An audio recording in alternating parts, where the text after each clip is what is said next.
Hello everyone, Ladislas Maurice from thewanderinginvestor.com. So today I'm in Bogota with my realtor, Arcesio. Arcesio, how are you? Hi Ladislas, how are you? It's good to have you back in Bogota. It's been a while. Yeah, always a pleasure. So today we'll be doing a quick market update on real estate here in Bogota. We'll be discussing residential as well as commercial, and we'll be comparing Bogota to other capital cities in Latin America.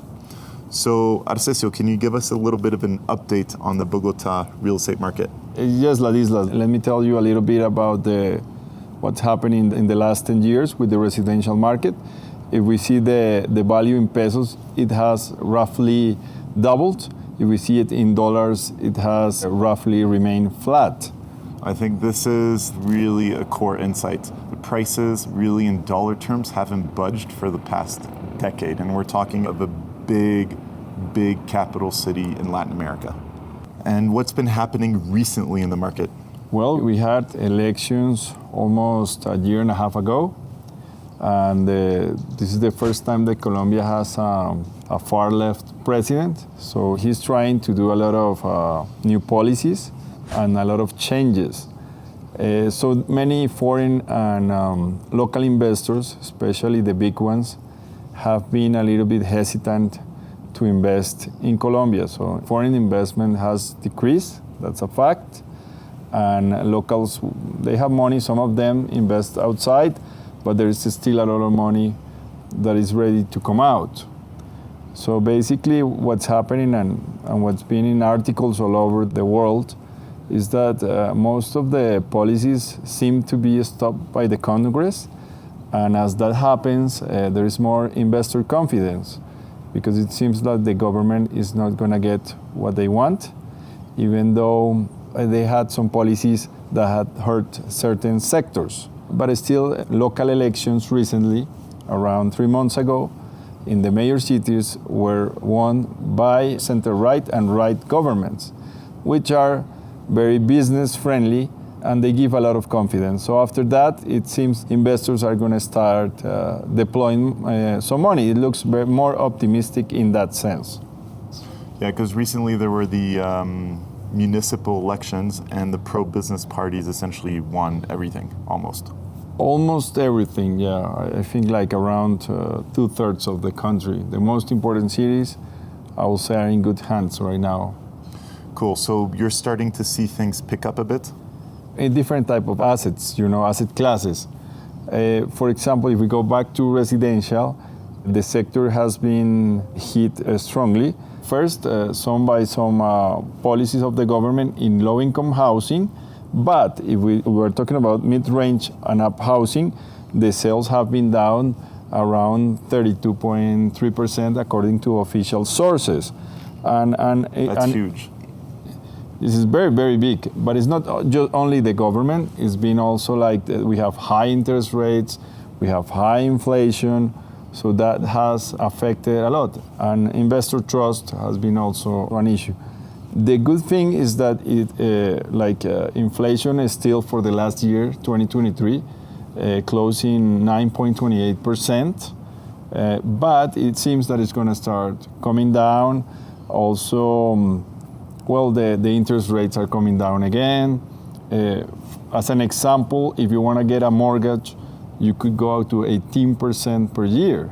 It's extremely high. And so there also, the market is like, in residential, it seems to be bottoming or coming close to a bottom.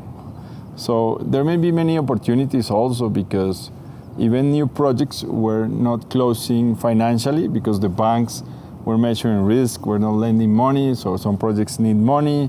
So there are many variables that have affected. So maybe you can go in and look for good opportunities in that sense. Look, when I compare Medellin and I compare Bogota, personally, I invested in Medellin. But when you go around Bogota, I see a lot of for sale signs all over the city, even in the nice neighborhoods. I know of people that have been trying to buy here and the sellers are very keen to sell. So it's definitely a buyer's market. And I think, look, I'm going to put this graph here on the screen. But this here is really interesting from Bloomberg. So it's a study done by a university. Look, these numbers are not perfect because they never are. But overall, the general idea that one gets from this is that Bogota is pretty much the cheapest capital city in Latin America. So here it says $1,000 a square meter. Obviously, that takes into account all the poor neighborhoods. Let's say we go for a good neighborhood in Chapinero, we'd be looking at what, $1,500 to $3,000 to $4,000 depending on the buildings. Yeah, something like that. It depends on the building, and also dollar has fluctuated a lot in the past. I mean, like once the government started, we went almost to $1 to 5,000 pesos. Now the dollar has peso has appreciated. We can go to $1 for 4,000 pesos, around that, which shows a good sign on the economy, on the investor trust. Basically, that's a good sign. Yeah, that 5,000 was just a random peak after Petro's election, yeah. Cool. So look, you can buy essentially, when I'm saying 3,000, 4,000, those are like the best buildings, but you can buy into some very nice 10 to 15-year-old buildings in great neighborhoods for $1,500 a square meter. You might need a reno. If you want a full luxury gut job reno, you add another $500 a square meter, even including furniture, and you'll be at $2,000 a square meter for an apartment in a great location, fully renovated in one of Latin America's biggest capital cities. It would be cheaper than in pretty much all the other capital cities. So I see value when I look at Bogota. Do I see an immediate catalyst for prices to suddenly boom? I don't know. But if you're looking at capital preservation, if you want something that's relatively safe, well, a market that hasn't really budged for 10 years and that is comparatively really cheap is probably not one of the worst decisions you can make. Yes, plus we have really good construction in Bogota, really good finishes. It's very high quality. That's very true. And this is not just a realtor talking. Like the quality of finishes in Colombia, I'm always amazed. And also the quality of maintenance.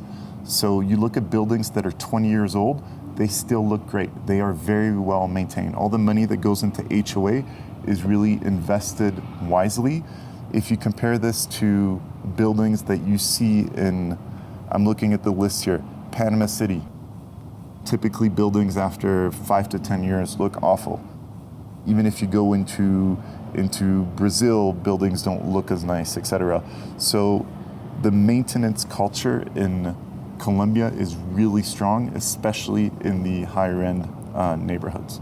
I will say there are many opportunities right now. There are many units for sale, although in the very, very best neighborhoods. I will say, like, I like a lot Virrey, I like Cabrera, I like Nogal, I like Rosales. Arcesio likes all the expensive places. So they're really nice places. They're beautiful places. So, and also what I see is like most well accommodated foreigners, let's say like that, like these places. So they get good real estate, they get good lifestyle, they get wonderful restaurants at amazing prices compared internationally. Yeah. So it's a good place to have an apartment. Look, so the profile of tourism is very different in Bogota than in Medellin. So in Medellin, you have everyone essentially flocking there. Bogota is different. It's typically more business tourism, so either shorter term or more corporate lets for, a month or more. So that's one. But you increasingly have single men from Western countries that come to the city because there aren't too many foreigners, there aren't too many gringos, and they just enjoy the lifestyle, dating, etc. So this is a market that I see growing in Bogota.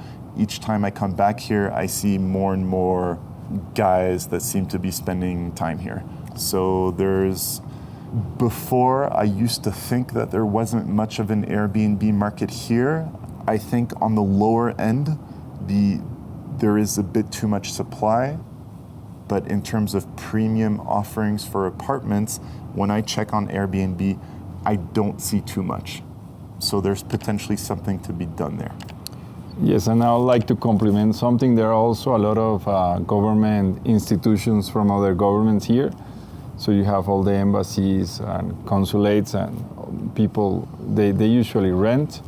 So in that sense, it's also an investment. There are also a few new projects for Airbnb on the luxury end, and they're for sale too. So it's a good opportunity to buy. If you don't have the whole amount of money, you can start buying a development. Cool. So for example, these Airbnb buildings in Chapinero here? Yes, there is one that some fellow brokers are promoting, the luxury end, mixed-use building, and you're talking about 16 million per meter square, which is around $4,000 per meter square.